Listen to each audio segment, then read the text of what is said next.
Hello, my name is Myra Tanksley, and I am recording this on February the 14th, 2021. And I am the proud single mother of a young man who has high functioning autism. His name is Marquis. He's my only child. He is 27 years old. He'll be 28 in April, in a couple of months. And he has been for several years now the victim of ongoing abuse, neglect, and exploitation, and of course racism. I'm a victim in this too. Um, Not as bad as he is, but definitely indirectly, because whatever you do to my son, you do to me. And I love my child just as much as, you know, other people love their sons or daughters.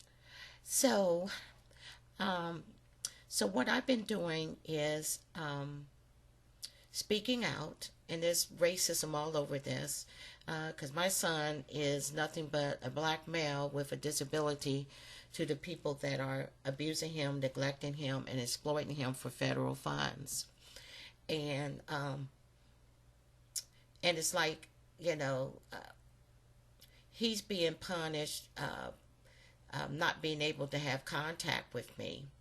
You know, anytime you uh, take, especially somebody disabled, and not allow them to have the companionship and love and support of their mother, you're pretty, you're the lowest of the low.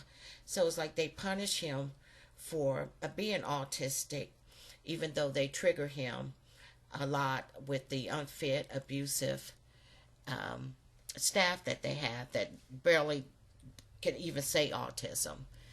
And I'll get into that. And then, since I am a outspoken advocate for my son, is like, well, and me being a black mother, because, as black people in this country, in this very racist, sick country, we're just supposed to just, hang our heads, keep our mouths shut.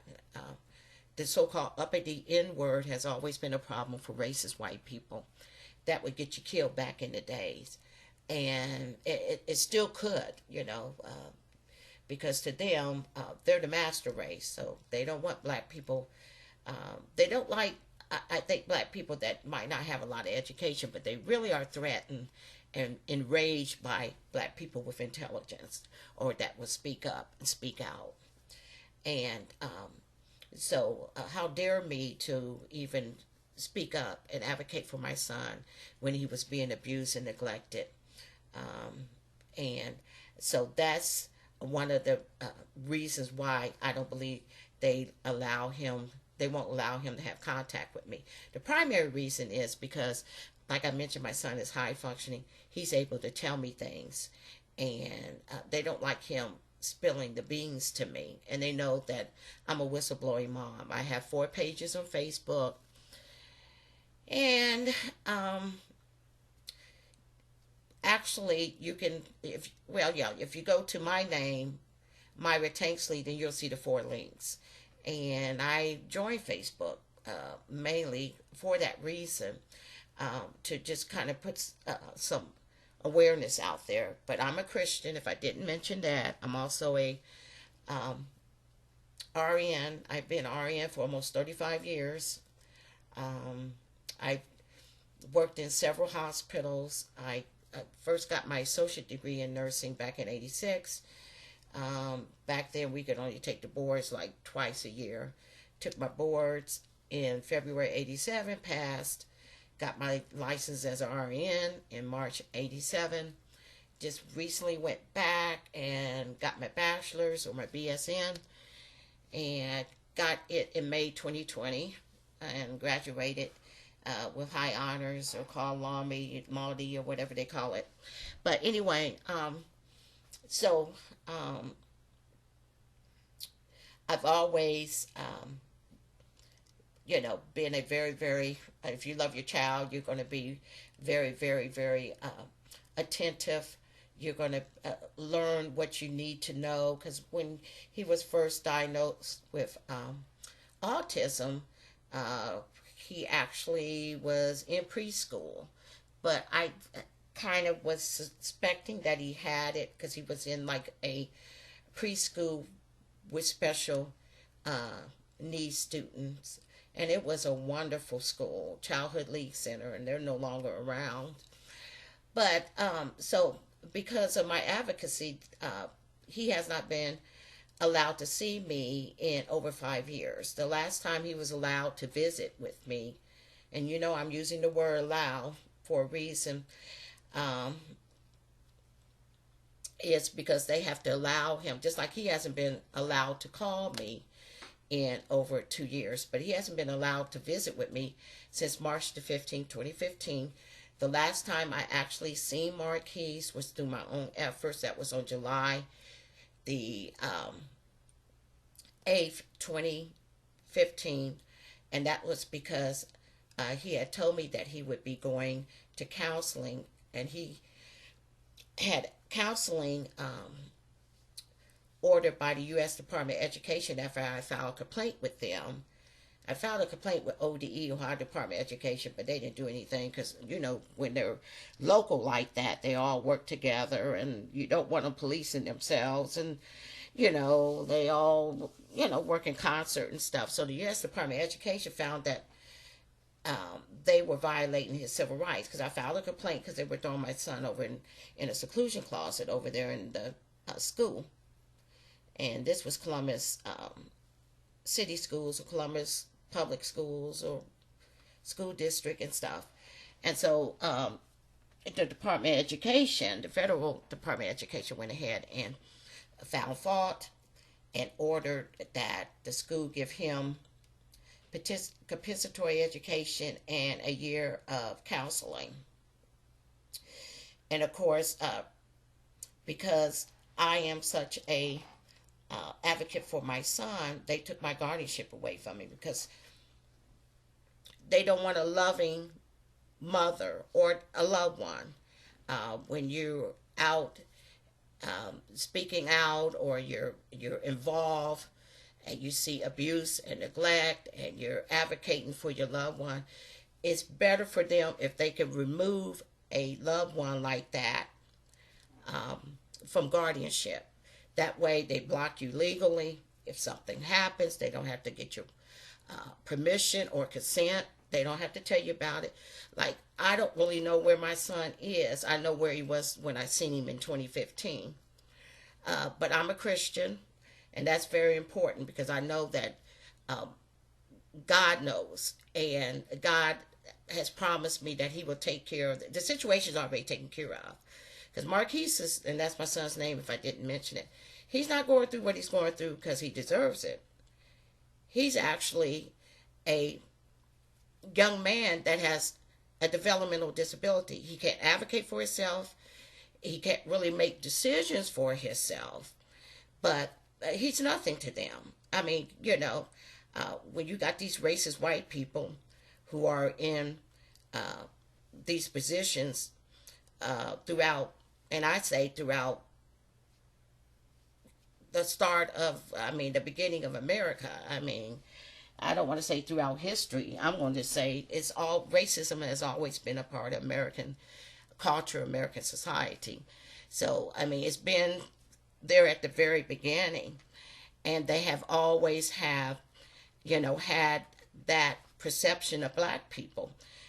We ain't got no feelings. We're, like they're the master race. We're just meant to be servants. They don't care about our rights. They don't care about our lives.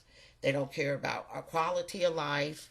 And that still persists to this day. That's why I said I'm not really surprised at anything that I see going on in America, because I know God is angry at America. I believe his judgment and wrath is upon this country.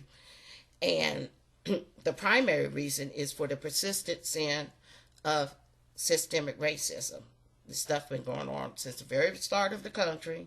It's in every part of American culture, in every American industry.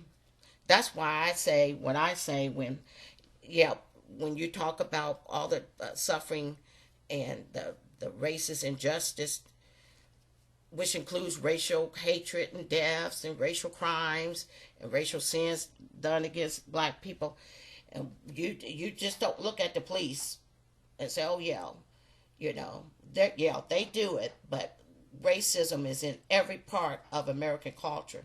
And you got these racist whites that are sitting up here that are very, very vicious, and they're in these offices, and their hearts are just as full of hate as much as a hateful police officer or a hateful judge or a racist judge that is,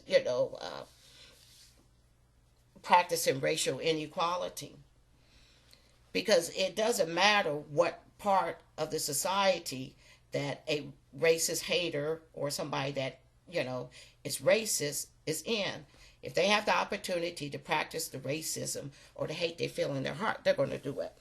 And that's why it's such a systemic thing, because it's persistent, because you cannot get rid of racism or hate by laws.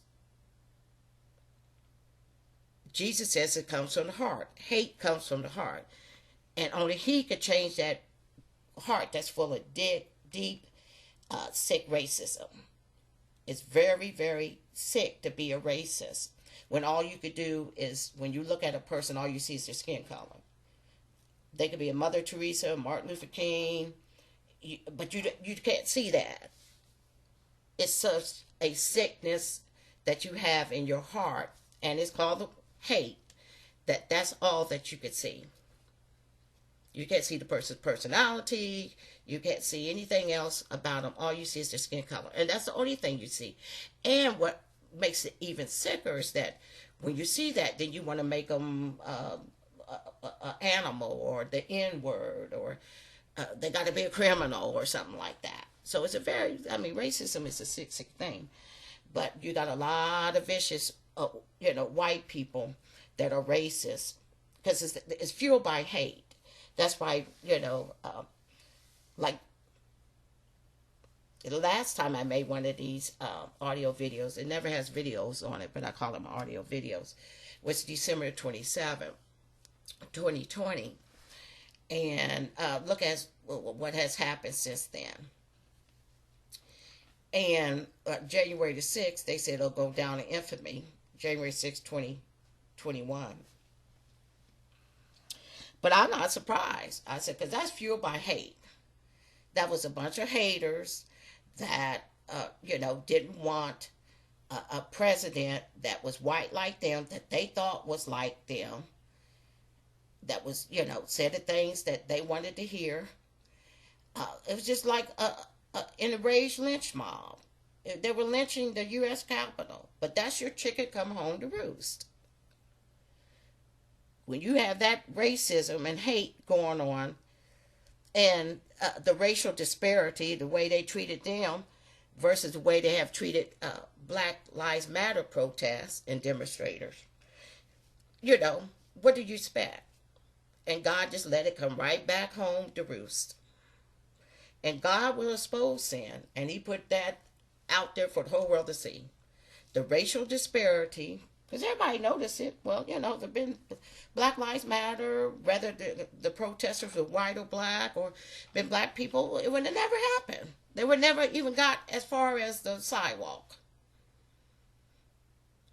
So God put that out on display, and he put that hate out.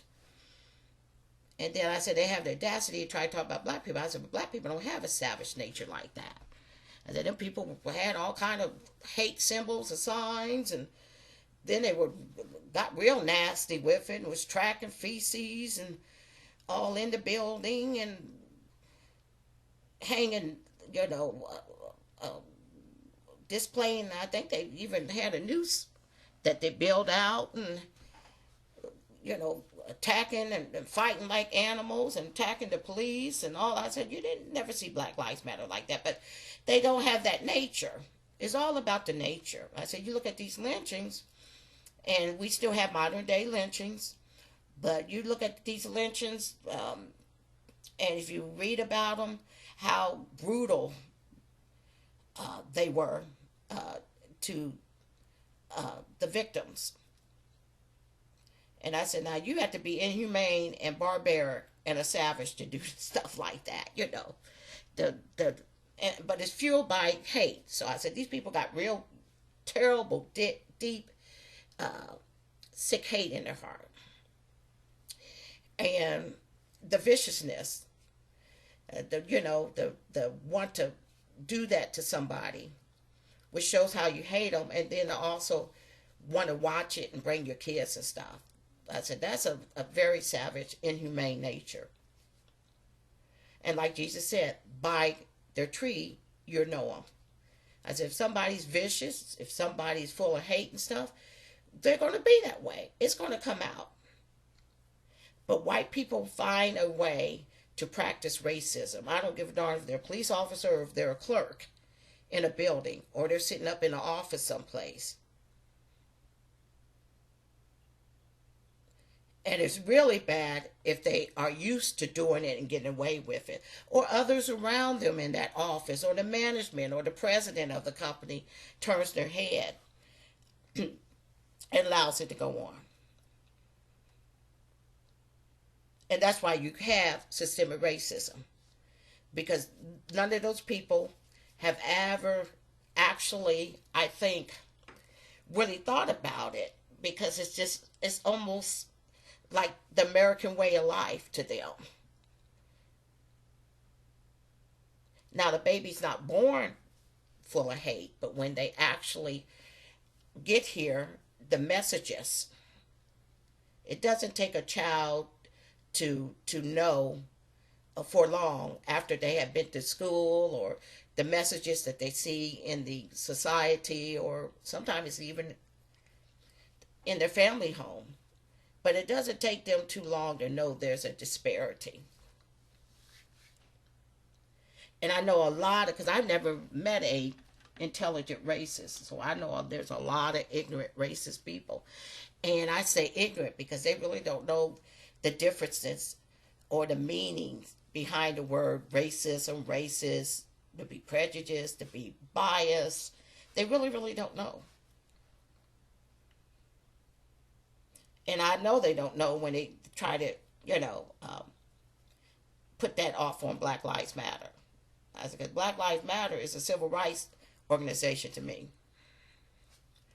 They're out there protesting against racial injustice, racial crimes, racial inequality. And there's nothing really the matter with that, I mean, because they're trying to get to something that is a good thing to have in a society. They're not protesting against love; they're protesting against hate due to somebody's race. I can support that. I believe in that myself, and everybody, they talk burn and loot. That's where everybody out there that marches with Black Lives Matter is not a true member. I said, just because somebody's out there marching the street, in a way, you don't really know what they really believe. It might be out there because of the opportunity. I said, but the true members, however, all I ever see them do was carry signs. They're not violent.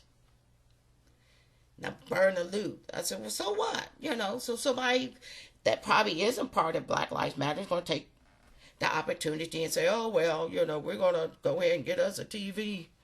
I can respect somebody thieving or being a thief or getting a TV more than I can somebody that's out there raising hell, wanting to kill people, wanting to fight because they want to hold on to hatred and racism in a society.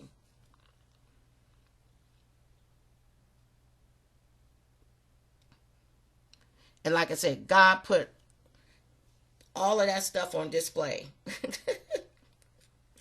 January 6th, 2021. But he also protected the senators and the representatives because it could have really got bad.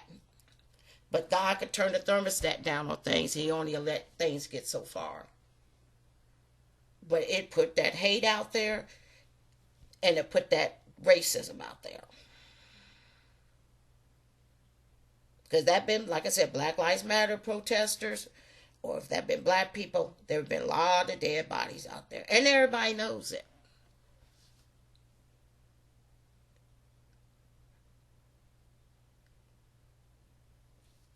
But people still try to deny it. And that's the worst thing that you can be, is a person in denial. Because nobody can help you and you can't help yourself. You got to be able to accept the truth.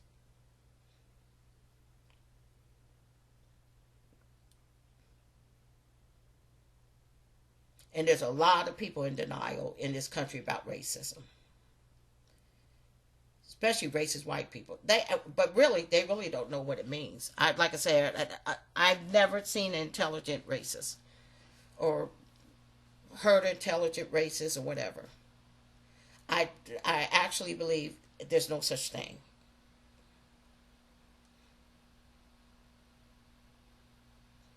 But back to my son. So, he's not allowed to have any contact with me, and that helps them because they don't want him spilling the beans to me. And on Facebook, when I joined Facebook, I decided to create, and these pages, I got four of them, but I didn't create all of them at the same time, is what I'm saying. The first one I created was the abuse and neglect of autistic Marquis by the government. The second one is Justice for Autistic Marquis. The third one is Let Marquis Go, Free Him from His Abuse, Neglect, and Suffering. And then the last one is the audio tapes of Marquis Tanksley. He's suffering abuse and neglect. And I always tell people just to start from when I first created them, since I got more than one now. And when I first created them, that's when I actually was still having contact with Marquis. But at the beginning, when I first created the pages, you're going to see a lot more evidence and information versus my most recent post. Because like I said, that's the primary reason why they don't want me having any contact with him. So I haven't seen him over 5 years. So I don't have pictures in the last 5 years or anything like that. But I will say this. The last time I seen Marquis on July the 8th, 2015, there's a videotape of that. I actually have the videotape of that. But start from the very beginning, and I have all types of evidence. I have photographs or pictures. I have recordings. I have documents. The recordings that I have are me and my son. I got a little bit of a cold, and I think it's that's why I'm trying to talk a little loud, over top, keep my tone up and stuff, because I do have a little bit of cold, and I think by the time I finish, I might start getting more hoarse, so I apologize for that and for my tone of voice. And because I don't really, maybe I ought to speak softer, but I really don't want to, because I'm afraid that I might you won't be able to hear what I'm saying. But on the audio tape page, they are recordings that I have been making. It was the last page I created. And they're recordings of him. They're recordings of him and me. They're, as far as our conversations, when I would talk to him on the phone or visiting, then I have recordings of me and him. Me and the staff talking, me advocating, calling to see my son or talk to him. And they would punish him. They kind of treat him like he was an inmate. Because if they get mad at him, all they did was restrain him after they trigger him, didn't know how to manage or care for a resident with autism. And then they would not allow him to talk or see me. A loving, professional, intelligent, available mom that could comfort him. I would want to see my mother too if I was being terrorized and traumatized and abused and beaten and assaulted, by unfit, abusive staff. And the management was racist and unfit and abusive and greedy and corrupt. And that's why I said sometimes, because Marquis is not going through this because he deserves it. And sometimes God will, I know he's not. And that's why I told Erin Sanford, she's the racist, corrupt, lying attorney that they appointed Marquis to have as his limited guardian. And I don't call names, I just describe people. That's what she is. And I can prove it. I got evidence to prove that she's a pathological liar. But I told her, I said, me and Marquise ain't in this thing by herself. And she don't talk to me anymore because she, when a race is like that, think they're the master race and stuff like that. They think they're better than you because of skin color. She wouldn't be able to. I'm a bitter pill for her to swallow. She can't handle what I have to say. Because that enrages white people. They hate that uppity N word more than they hate the black person that might not have that much education. So I always have to leave a message. But I told her, I said, we're not in this thing by ourselves, me and Marquise. I said, God is right in the middle of the ring with us. And I said, you can't outbox God. And I said, my son ain't going through what he's going through because he deserves it. I said, Jesus is not trying to punish him. I said, but I just hope he lets me see it when he spanks your booty. And that could be any way God wants to do it. And in his own way and own time. I said, but if you're a hater or racist, God is not on your side. I said, he's on me and Marquise's side. He's not on your side. I said, so it's coming. But she's been appointed his limited guardian. And so, of course, she doesn't care anything about him because that's not her child. She has no emotional attachment to him. She's just a signature. They get some, corrupt, low-life, racist, lying, unfit, court-appointed attorney that they know don't give a darn. They're part of the corrupt system. And if they need somebody to sign for him, that's all she does.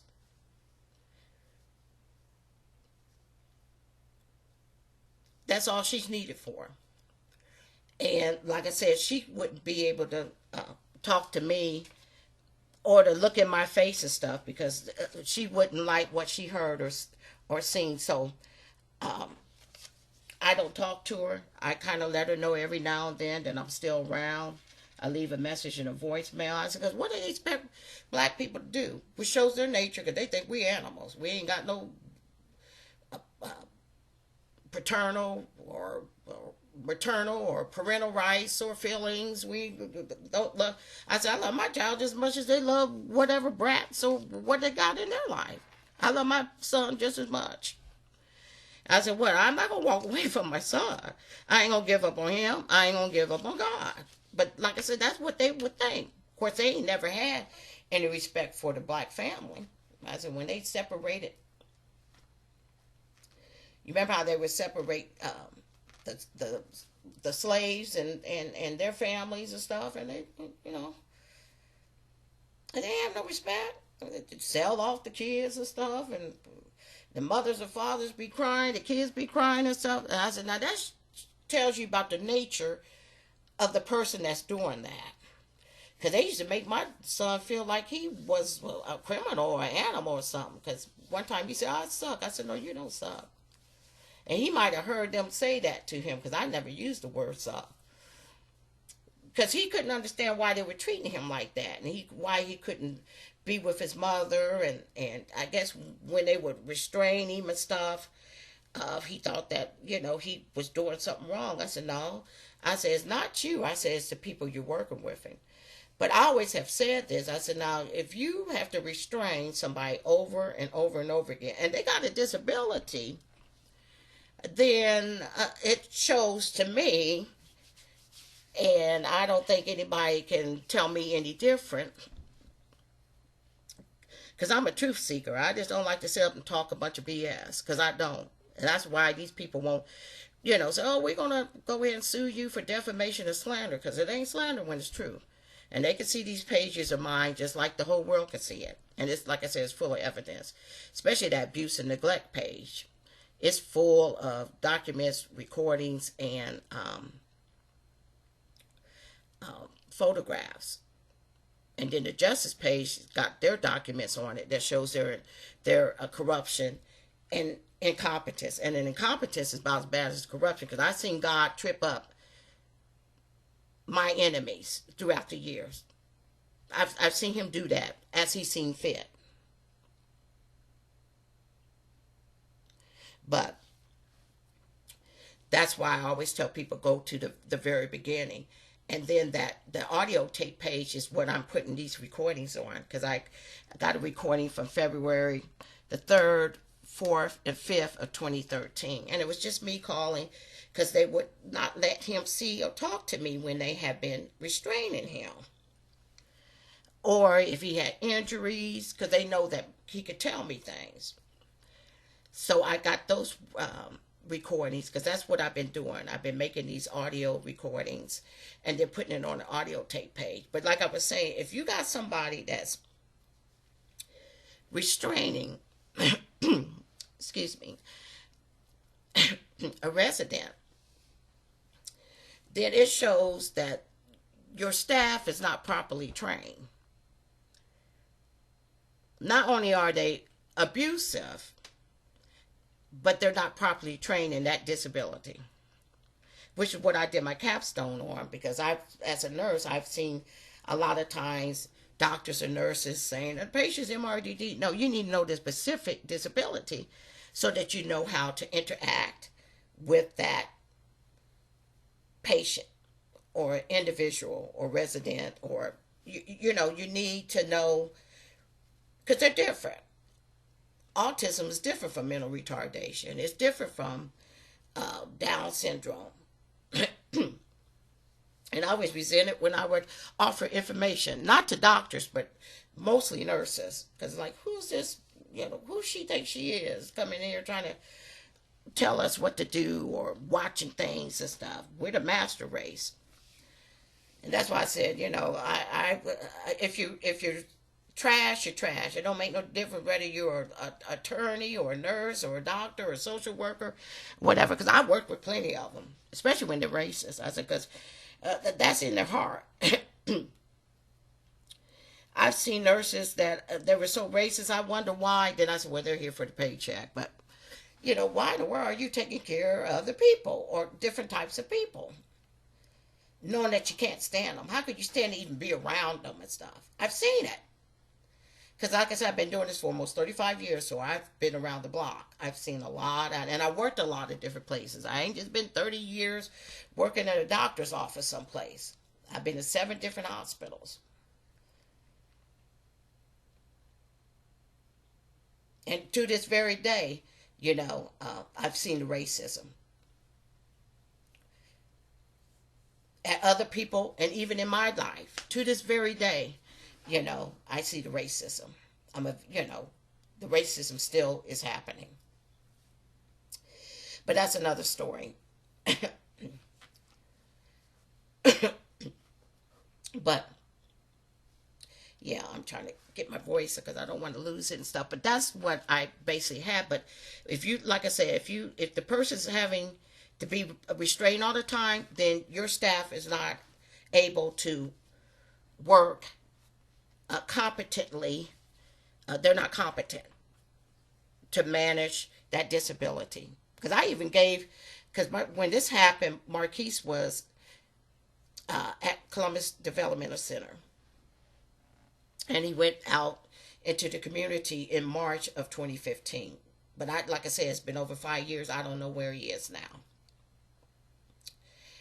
And the Columbus Developmental Center is an ICF MRI facility.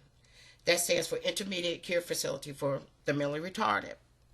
It's ran by the Ohio Department of Developmental Disability, so it's a state agency.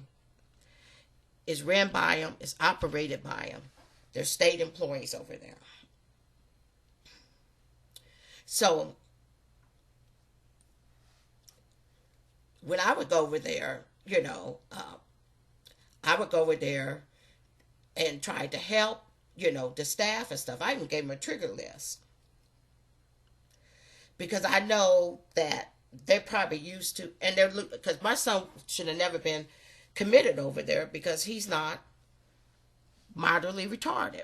The state statute said to civilly or to commit somebody over to one of their developmental centers, you have to be moderately retarded. And my son is not retarded. He's autistic.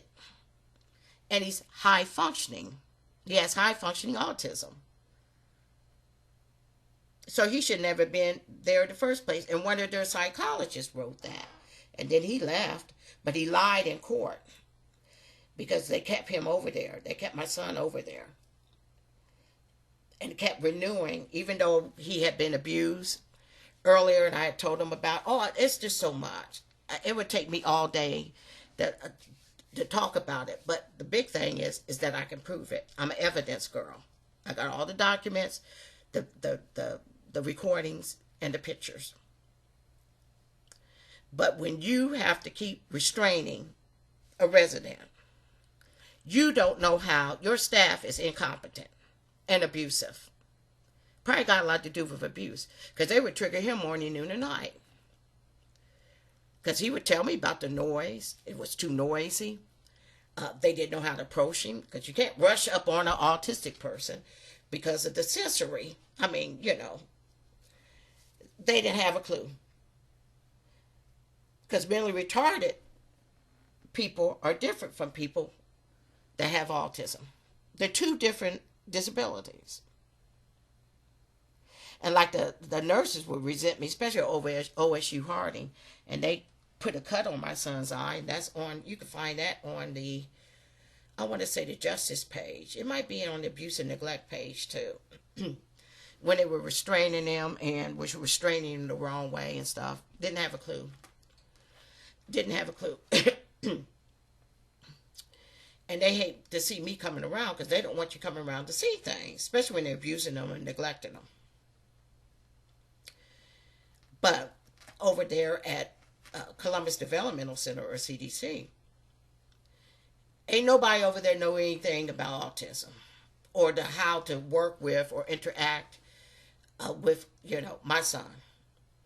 And then they had a whole bunch of native Africans over there, which baffled me because there's a whole bunch of them that flocked to that field of dealing with MR patients or people even in their community, or, developmentally disabled people, a whole lot. And I said, what is it? Is it compassion or empathy? Or they really,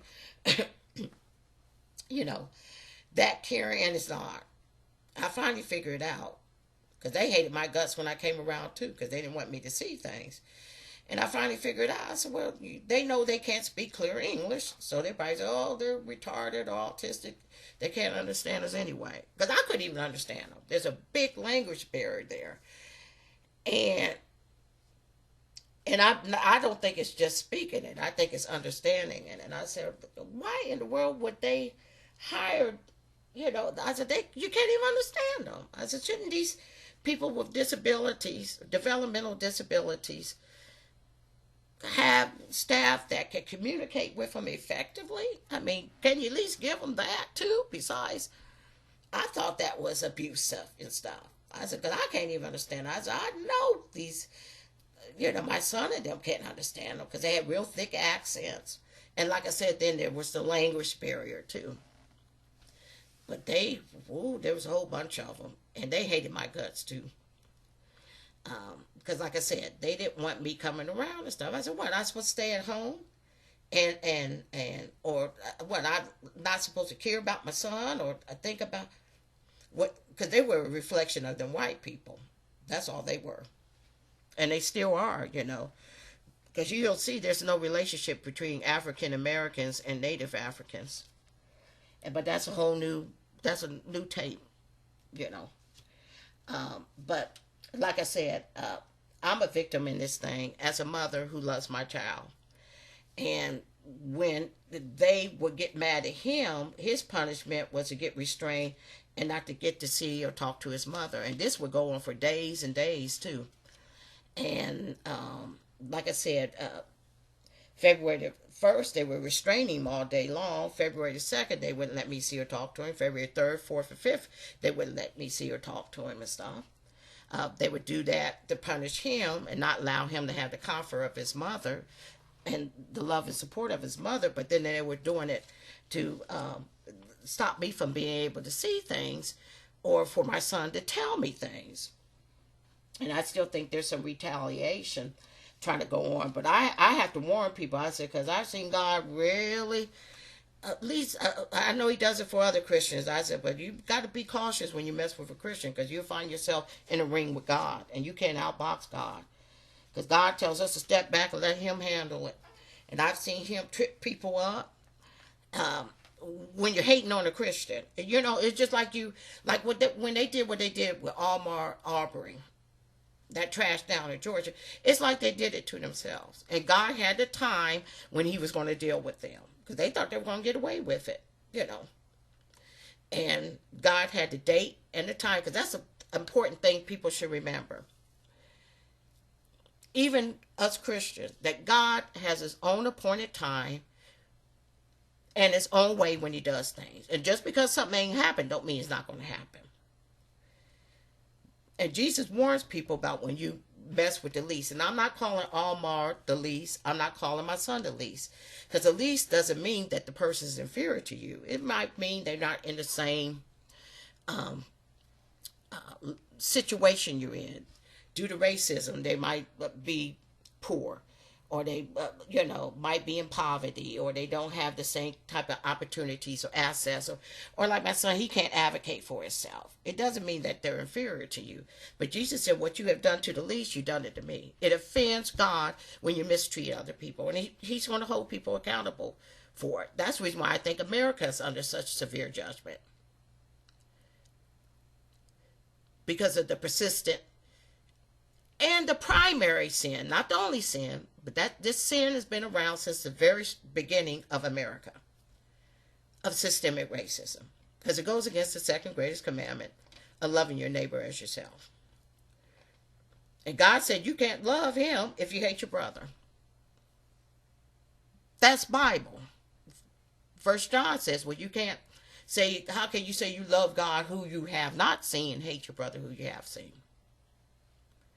The book of James talks about prejudice and outward appearance. God does not tolerate a hater. If you're a hater or racist, you're going to have a problem. You're definitely going to bust hell wide open if you don't repent. But God will deal with you in this life. He's never on the side of hate. And he's a God of justice. That's why I said God will make sure that everything is the way it's supposed to be. And God is a God of vengeance. If he feels like it, because he said, vengeance is mine, I will repay.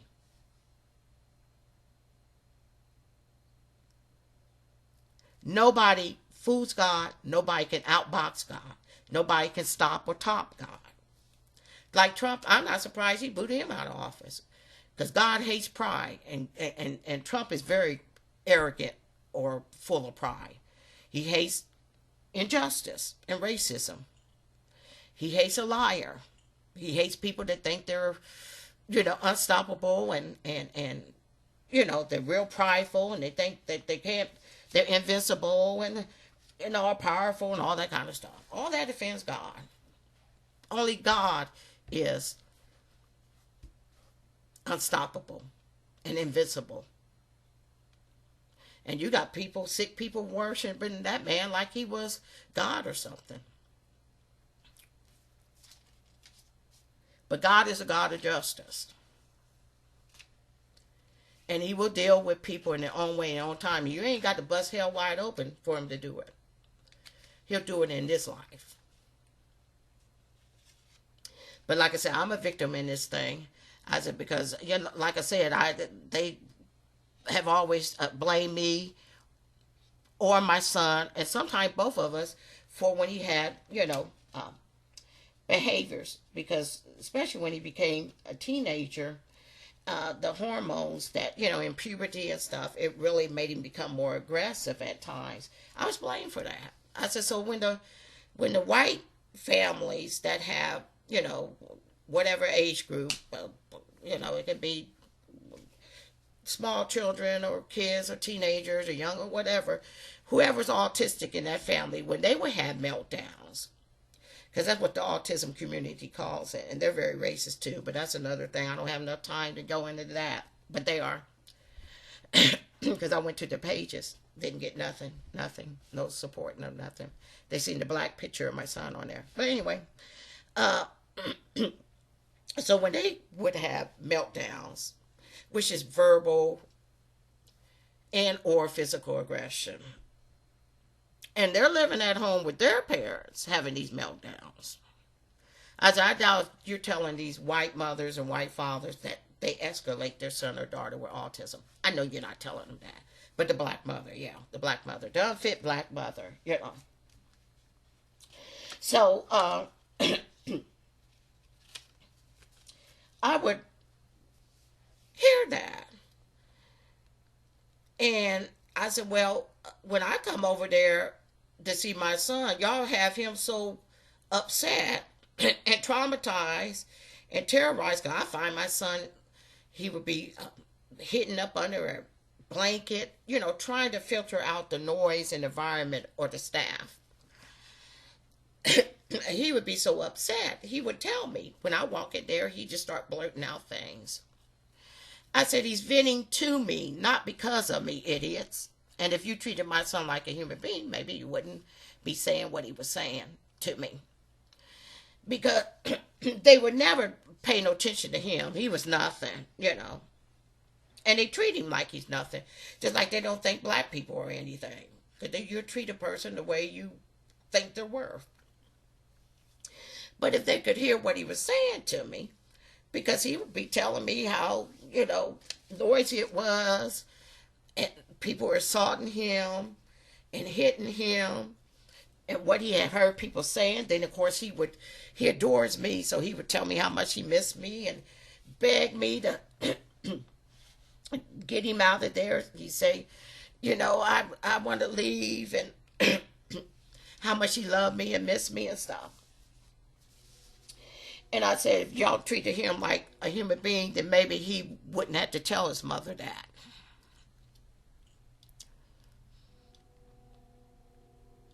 If you would have treated my son, like I said, like a human being, then he wouldn't be telling his mother that. Because Marquis has never told me, of all the times I visited him, he has never told me, Mom, I like this place. I had a good day. He's never told me that. Because they were putting him through hell, morning, noon, and night. And, that's why I said, I wonder what that racist white trash, because that's what they are, and other people that is aligned with them, some of them Native Africans, what would they think if they had to come in there and hear the things and see the things that I have heard and seen, and my son has told me, and their child was telling them that? How would they feel? And I had to stay strong. That's why I said, if it wasn't for Jesus, I said, because I didn't want my son to ever see me fall apart in front of him. But my heart would just be breaking inside because I knew he was suffering. I actually seen him hit in the chest on December 1st, 2012 by a piece of trash that worked for the state of Ohio. And God set that up because God didn't even know I was there. Because if he knew I was there, he would never punch him in the chest. But God had it where I could see him, he couldn't see me. God will do things like that.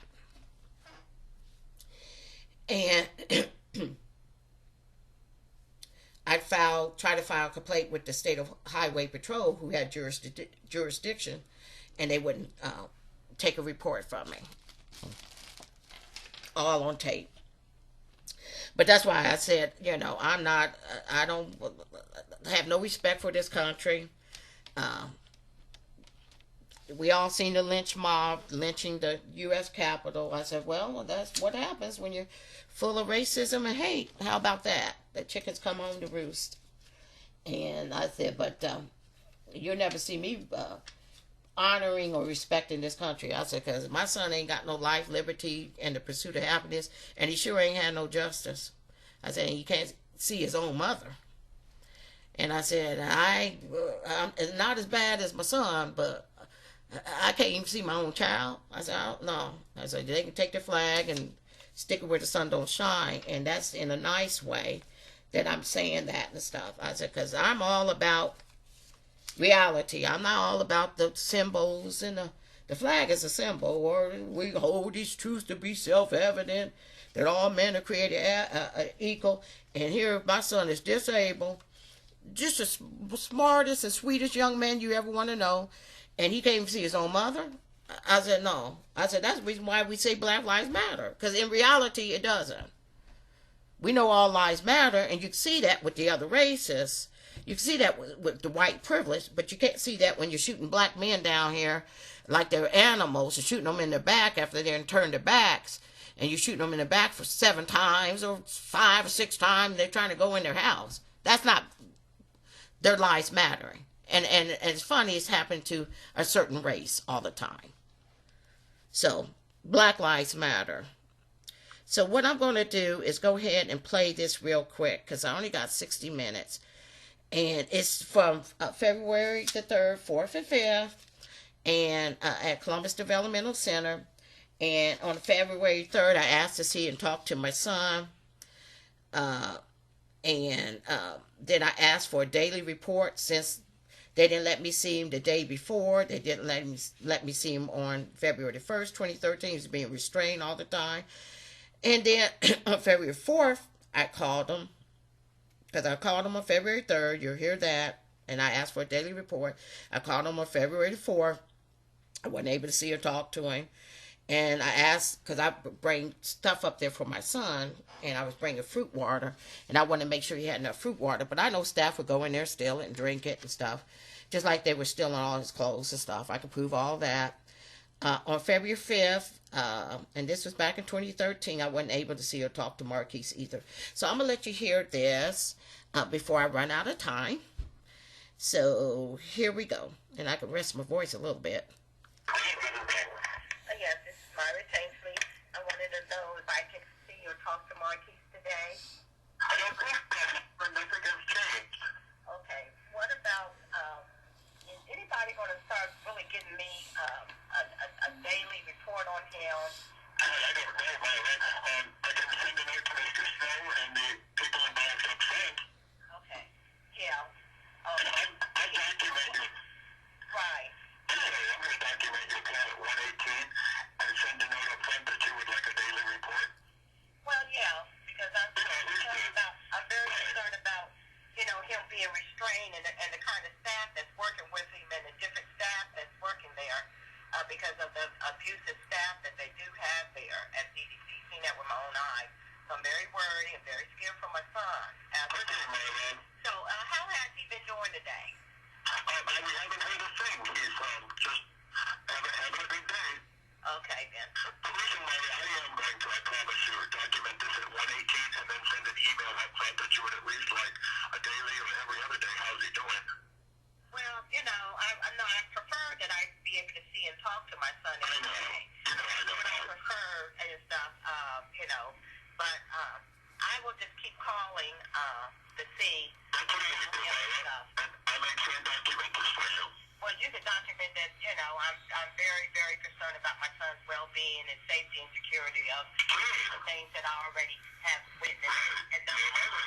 So that I already know that, nobody can sway me on. So, all right then. Well, thank you very much for the information. Thank you so much. Have a good day. You too. Thank you. Bye-bye.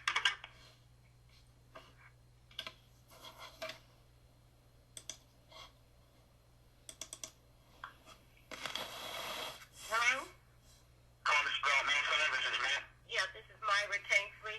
I want to know if I can see or talk to Marquis, and how is he doing, if I can? He's been doing pretty well today, miss. Okay. Does he have any fruit water left over there? I'd have to get in touch with staff and to confirm that. All right. Please let me know, because I'd like to keep a fruit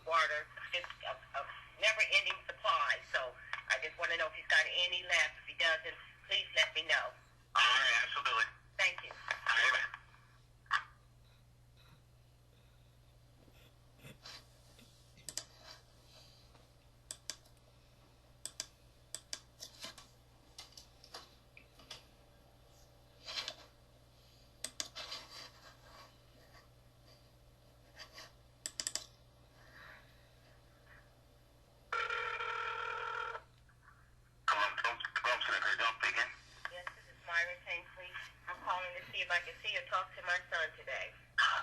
No, ma'am. The restrictions are still in place, but he is doing okay. He's having a good day today. Yeah, he's actually has been no problems. Here so far, he appears to be doing well today.